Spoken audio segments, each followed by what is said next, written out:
Halo semuanya, selamat datang di podcast Himateta bareng aku Master Simar Mata yang bakal menjadi host di podcast kali ini.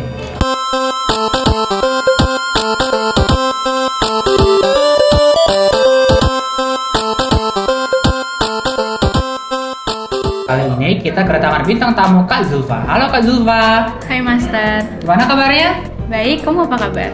Aku baik juga. Perkenalin diri kakak dong buat audiens kita. Boleh. Hai semua, kenalin aku Zulfa Hana Maulida. Aku mahasiswi dari program studi Teknik Pertanian dan Biosistem. Saat ini aku di semester 7. Oke, kakak kelas gue nih by the way. Nah, aku mau tanya nih kak, gimana kesibukan kakak akhir-akhir ini? Aku sedang ikut program magang dan studi independen bersertifikat di Bangkit Academy. Jadi kesibukannya mengikuti semua kursusnya dan mengerjakan semua tugas-tugasnya sih. Oke, agak sibuk ya. Terus aku mau nanya nih, kakak kan udah semester 7 nih sekarang. Waktu kakak jadi maba, hal yang paling pertama kakak rasain jadi mahasiswa TPB apa sih kak? Rasanya campur aduk banget sih waktu itu. Di satu sisi aku super excited karena ini awal perjalanan aku di perguruan tinggi. Ada banyak harapan dan peluang keren yang bisa aku kejar nantinya. Tapi di sisi lain ada juga perasaan gugup. Aku harus beradaptasi dengan lingkungan baru, kenalan sama teman-teman baru, dan harus menghadapi tugas-tugas kuliah yang pastinya jauh lebih berat. Ditambah lagi saat itu pandemi COVID-19 ya, yang memaksa kita harus bisa beradaptasi dengan segala perubahan. Oke. Kenapa TPB menjadi pilihan kakak dalam menuntut pendidikan S1? Oke, alasan aku memilih jurusan Teknik Pertanian dan Biosistem adalah karena aku melihat potensi besar di Indonesia. Kita semua tahu Indonesia memiliki sumber daya alam yang melimpah, seperti lahan yang subur, iklim yang tropis, di mana ini mendukung banget untuk pertanian. Tapi sayangnya, there seem to be a lack of interest among the younger generation in this sector. Aku merasa bahwa dengan memilih jurusan ini, I can be a part of the solution untuk meningkatkan partisipasi generasi muda dalam sektor pertanian. Jadi, pilihan aku untuk mengejar pendidikan S1 di TPB adalah langkah yang harapannya akan memberikan kontribusi dalam pengembangan pertanian di Indonesia dan menghadapi tantangan pangan global melalui penerapan teknologi pertanian. Wah, luas banget ya kak. Nah, ada nggak sih kak rasa penyesalan dulu waktu kuliah di TPB pertama kali? To be honest, iya pernah. Aku merasa jurusan ini terlalu manly buat aku, terutama saat praktikum ngelas di laboratorium perbengkelan.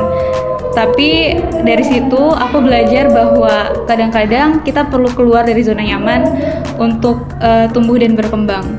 Jadi gak ada penyesalan yang berkepanjangan sih. Sama sih, aku juga dulu pernah nyesel. Nah, kan pas kakak jadi maba tuh musim pandemi tuh kak. Teman yang paling pertama kakak kenal siapa sih?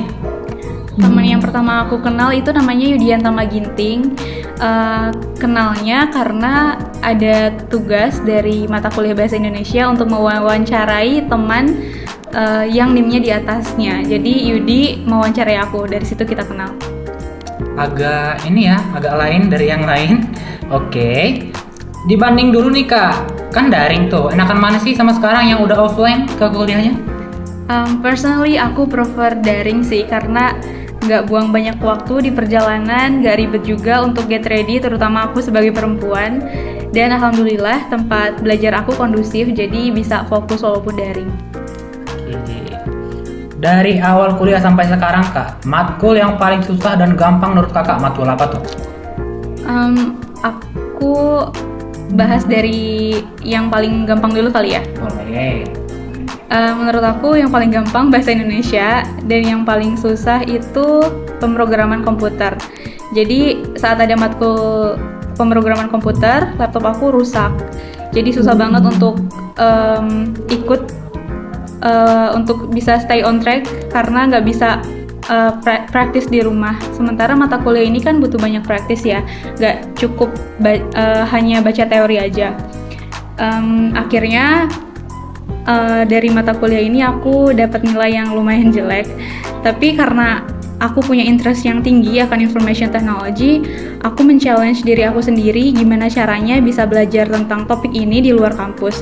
Akhirnya aku belajar melalui kursus online dan sekarang alhamdulillah diterima sebagai cohort di Bangkit Academy dengan mengambil learning path machine learning. Wah. Nah ini agak melenceng nih kak pertanyaannya. Selama kuliah ada nggak orang yang pernah kakak taksir? Oke, straightforward aja kali ya untuk pertanyaan ini. Nggak ada. Tapi aku lebih respect sih ngelihat pencapaian akademik dan non-akademik cutting. Ada ini kak sama kakaknya. Sekarang aku mau tanya nih kak tentang kegiatan yang pernah kakak ikutin selama jadi mahasiswa di Fakultas Teknologi Pertanian. Selama jadi mahasiswa, aku pernah ikut kegiatan di dalam dan di luar kampus. Untuk yang di dalam kampus, itu aku pernah jadi koordinator si acara Hari Bumi tahun 2022 di kepanitiaan tingkat prodi. Pernah juga jadi anggota si ilmiah KPKM tahun 2021 di tingkat universitas. Pernah juga jadi asisten praktikum mata kuliah gambar teknik. Dan pernah juga berpartisipasi dan terpilih sebagai mahasiswa berprestasi pada ajang pemilihan mahasiswa berprestasi Fakultas Teknologi Pertanian tahun 2023. Untuk yang di luar kampus, aku pernah ikut sebagai delegasi C20 Summit yang merupakan engagement group dari G20. Aku juga pernah menjadi volunteer Trashiro Nusa 2. Selain itu, aku ikut lomba tingkat internasional dan alhamdulillah mendapat 2 gold medal. Lalu aku juga yang terakhir kegiatan aku di luar kampus, aku mengikuti student project competition tahun 2023 yang diselenggarakan oleh Laboratorium Renewable Energy dan Environmental Conservation Laboratory Fakultas Engineering Chiang Mai University Thailand yang bekerja sama dengan Jember University. Yang akhirnya berkat bimbingan dan support Pak Budi dan Bu Sulas, aku dan Putri Apriliani berhasil mendapatkan kesempatan untuk melakukan research internship di Chiang Mai University Thailand. Banyak banget ya. Dari banyak kegiatan itu kak, sebutin kegiatan yang membekas sampai sekarang. Oke, yang paling berkesan ya, itu yang terakhir sih melakukan research internship di Chiang Mai University Thailand selama 45 hari. Di sana aku mendapat hand-on experience bagaimana cara melakukan penelitian.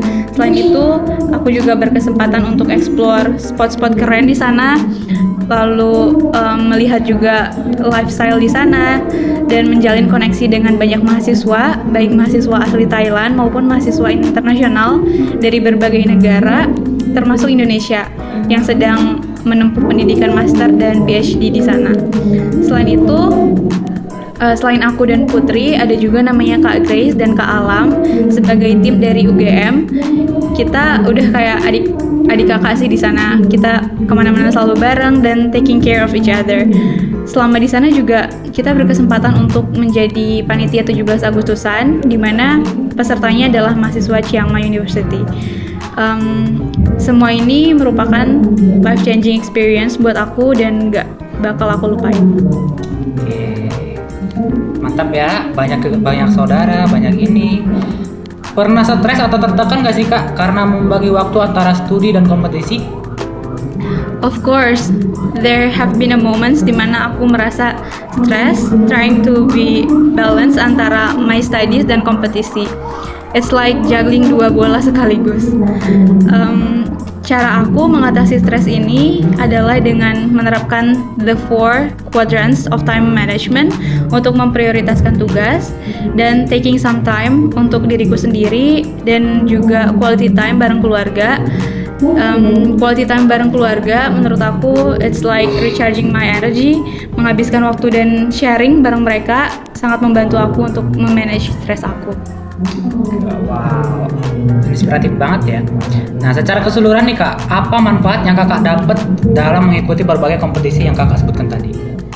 Banyak banget tentunya melalui kompetisi yang aku ikutin itu aku bisa meningkatkan kemampuan critical thinking aku, meningkatkan kemampuan time management, meningkatkan leadership dalam berkolaborasi dengan tim, dan ditambah lagi kalau kita berhasil mendapatkan juara 1, apalagi